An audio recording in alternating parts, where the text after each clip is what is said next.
everyone, and welcome to our Fireside Chat series in celebration of Career Development Month in November. My name is Star, and I'm one of the academic success coaches here at BHMT, and I will be your host for today's session. So we are so honored to spotlight the journeys of two incredible BHMT participants today, Martin and Latoya. This is a chance to hear both of your stories, reflect on your experiences, and learn from one another. The purpose of today's fireside chat is to explore the topic of breaking barriers as a first-generation college student. This is an important conversation because being the first in your family to navigate higher education comes with unique challenges, but also incredible opportunities for growth, resilience, and leadership. Now, let's meet our spotlight participants. So my name is Martin. I actually just recently graduated in July. I go to Colorado Technical University. Now I'm now pursuing a master's degree in healthcare management through the same school. And so Ben Hudnall completely changed my life. So we're super grateful for them. Yeah, that's awesome. My name is Latoya, and I currently work as a medical assistant, and I attend Herzing University. Actually, I'm doing a dual program with bachelor's and courses towards my master's in healthcare administration, and I will be done in the spring. So my last 4 classes will be in the spring, and I'm so excited about that. Oh my gosh, well, congratulations to both of you two. That's amazing to hear. Oh, what a huge milestone. Thank you so much for sharing your introductions. We're so excited to talk about your journeys, challenges, and successes as first generation students. So now we're going to dive into our conversation. Growing up, what was your family's view on college and higher education? So my family, you had to go to college. It was no ifs, ands, or buts about it. Whether they prefer you to jump right in, but of course we do have family members that kind of rebel just a little bit. And so me growing up, I did rebel a little bit. I got accepted into Emory University at the age of 18, but I felt so much pressure from my family because they wanted me to do what they wanted me to do. I didn't feel like I had say so in like, hey, how do you know I want to go into nursing? How do you know I want to do these things? So for the most part, my on both sides, my mom and dad, you have to go to college or you have to be doing something to become successful and be able to take care of yourself. I'm on the other side of that conversation. My mother's highest level of education was the sixth grade. She was born on a farm in Mexico. And so they didn't go to school and they didn't pursue school, and school was so far, and unknown to them. Half my family still doesn't speak English. So we really are like first generation in America, first generation, um, as students. Then my cousin, I'm the third first generation, but I'll be the first with a master's degree. So I'm super excited about that. And the only thing my mom knows that I'm doing is that I'm going to college. And she's like, so when can I retire? And when are we millionaires? Like, when are you going to buy us a house? Mom, pump the brakes, it takes a little bit more than that. But my family doesn't really understand what I'm doing. They just know I'm stressed and I'm in a bad mood and I'm always hungry and I have no sleep under my belt. I'm just sleep deprived. That's all they know. Yeah. But they're happy for me. They're happy Yes. for me. I'm glad. You know? I love to hear that. Yeah. Well, it's amazing how family influence can really shape our early, views of what's possible. Yeah. So that's amazing. Both of y'all are doing great things. So, question two, how did your identity as a first gen student shape your approach to learning and career planning? I guess being the first generation college student, I had to figure a lot of things out on my own because my mom she didn't finish high school as well, but she always wanted what was best for her children. My dad did complete high school, but he never went past college because all they knew was to work. But my aunts and other relatives and my immediate family were very close, so everybody went to college then.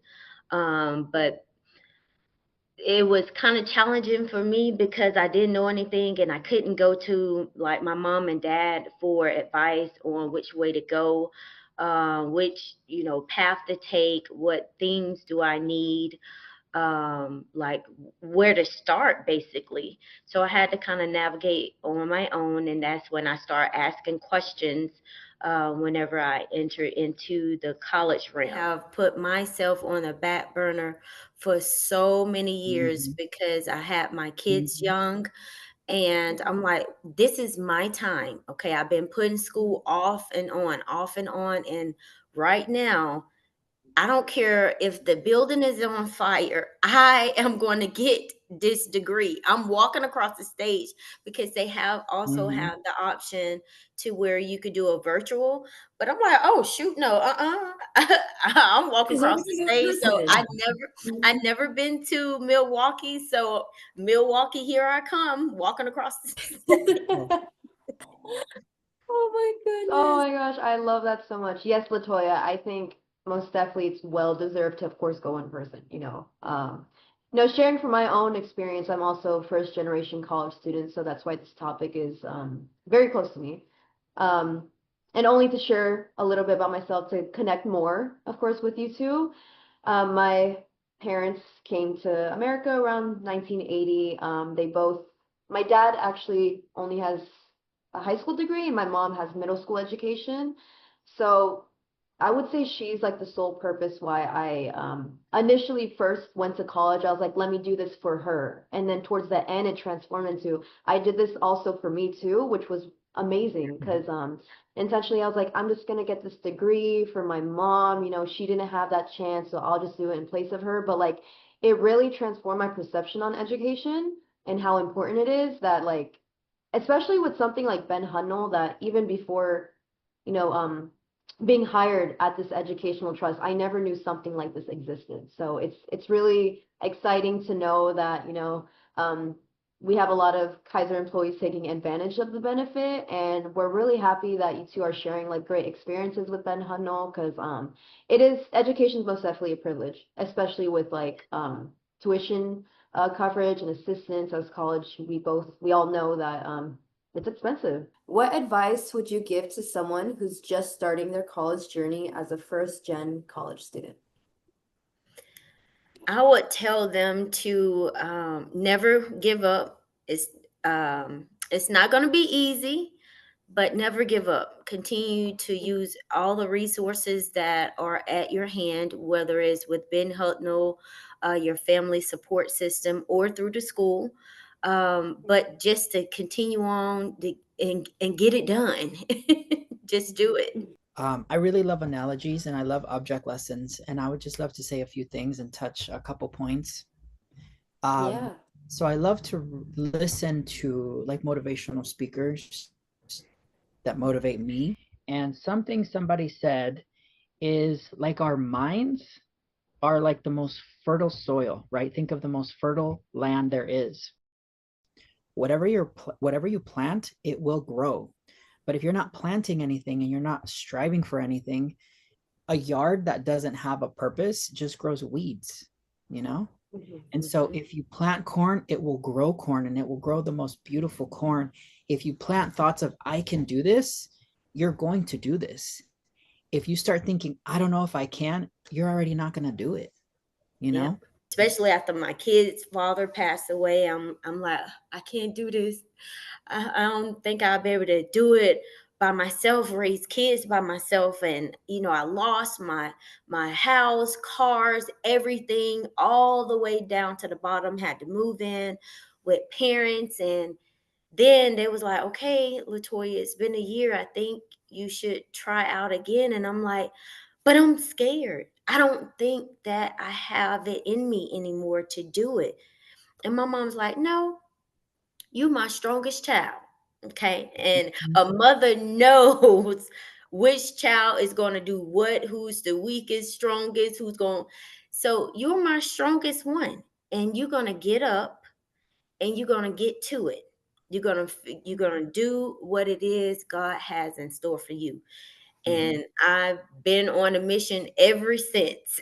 And that's been about 10 years ago. And I'm like, okay, no more putting school off. I don't care what happens, who need what. I'm almost there. And Mhm. I would like to say this, always try to have a backup plan, and it's always Mm. a workaround somewhere. But make sure you just have a plan B, because keep your focus on and stay positive, and everything is going to work out just fine. I love that. I'm like, do y'all know about Ben Hudno? They were like, Yeah. no, what's that? I'm like, okay, well, come here, let me show it. And then the manager be like, Latoya, this is not the time for that. And I was like, okay, girl, I'll show you in 1 second. Okay, I'm gonna show you how to get signed up, how to get the tuition reimbursed, all of that good stuff. And I say, and my personal coach is Miss Cat. Okay, I could give you her number if you need Oh, to. Love Ben Hudnall because it gives you all the resources. The first person I connected, I didn't know how to update like my paycheck or something to do the direct, all the things. right. And he said, "This is my name, this is my number. Text me, call me. It doesn't matter. I am here for you." And it was just such a Oh, warm, embracing feeling that I'm just your advocate now. Me too. yeah. Martin, I actually have a follow-up question to that. So, Yeah, what's up? say like without Ben Hunnell, would you still be pursuing school? I Right. 100% would have not pursued education had it not been for the Ben Hudnall. Mhm. A 100%. Your stories are so empowering. I've really, really enjoyed this session. It felt like it was most definitely a conversation, and that's what our intention was with this fireside chat. Um, your stories, this gives future BHMT clients a realistic but hopeful perspective. So by sharing the challenges you faced along with the successes you've achieved, you're showing that the journey is not always easy, but it is possible and worthwhile.